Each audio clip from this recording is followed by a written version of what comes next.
సామాన్య పేద మహిళలకి మాత్రం 500, 1000, 2000, 3000, 5000, 10,000 భరణాలు ఇవ్వడమే చాలా గ్రేట్ మధ్య తరగతికి గాని.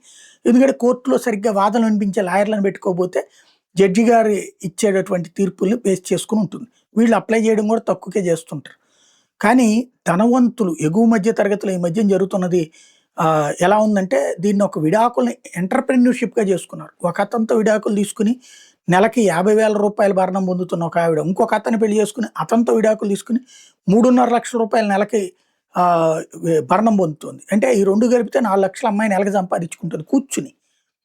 అది విచిత్రం. అట్లాంటోళ్ళు కూడా తయారవుతున్నటువంటి రోజులిది. ఇప్పుడు తాజాగా భార్యాభర్తల మధ్య విభేదాలు తలెత్తున విడిపోవాలని నిర్ణయానికి వచ్చినటువంటి వాళ్ళు విడాకుల కోసం కోర్టుకెళ్తే, భార్య గొంతెమ్మ కోరికలు విని న్యాయస్థానమే షాక్ అయింది.